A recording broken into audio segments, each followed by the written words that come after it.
You can't have a reformation, revival, and renewal of Christendom if you don't have Christ at the center of a worshiping community. And how will they hear without a preacher?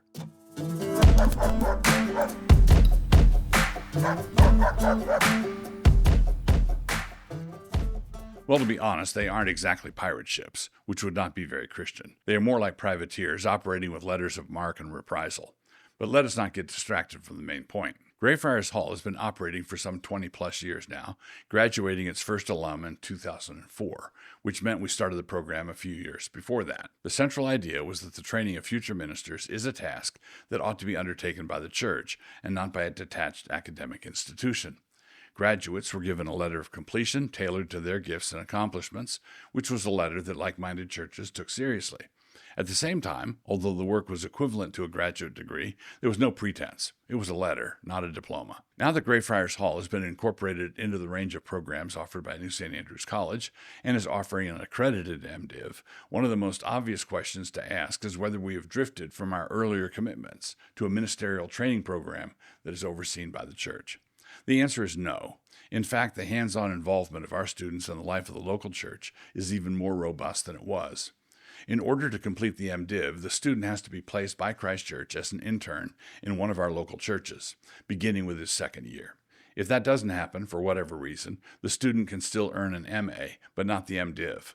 All the MDiv graduates will have ecclesiastical calices. We live in a time when the crying need is ministerial training that is scholarship on fire. We need ministers who will preach a hot gospel, straight, no chaser, and who will be equipped to cast a hopeful and theologically informed cultural vision across generations. This is what we mean by all of Christ for all of life. Some churches preach a hot gospel, but they have no cultural vision. Others have a cultural vision, but preach an anemic Christ, which means their cultural engagement consists of copycatting the world. We need thick, potent Christian communities that build and fight. But this begins with covenant renewal worship, and for that we need ministers. You can't have a reformation, revival, and renewal of Christendom if you don't have Christ at the center of a worshiping community. And how will they hear without a preacher? But ministers like this don't fall from the sky. They have to be trained, equipped, and educated. Moscow has been at this work of reformation for coming up on 50 years, and thus it is an ideal place to receive that kind of education. Multiple CREC churches that are located here enable practical ministry under experienced oversight. This also costs money, and so I draw your attention to the last paragraph and to the video just above it.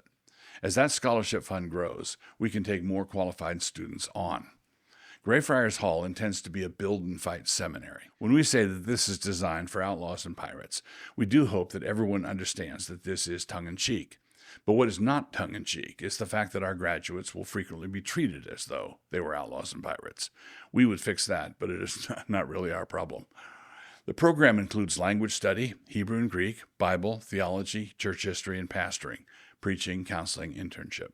The first semester, students will take hermeneutics from me, covenant foundations from Jared Longshore, and Old Testament survey from Joe Rigney. What emphases will the students be trained in?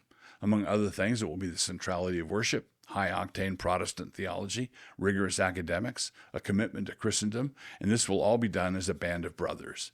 The MDiv program is training for ministers, and so it is for men only. So, band of brothers.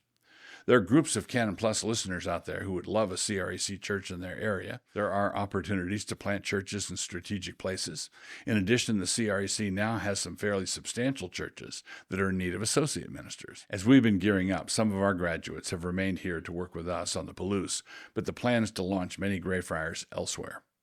Last thing, we shouldn't forget to gas up the car for a trip like this. Our funding mechanism is the Ezra Scholarship. This covers 75% of the cost of the seminary education so that the Greyfriars can devote themselves to their study of the Word and to do it and teach it, while also providing for their families. In the light of all the above, we don't mind asking individuals and/or churches to contribute to the Ezra Scholarship. In fact, you may consider this to be just such an ask. Here's the contribute page.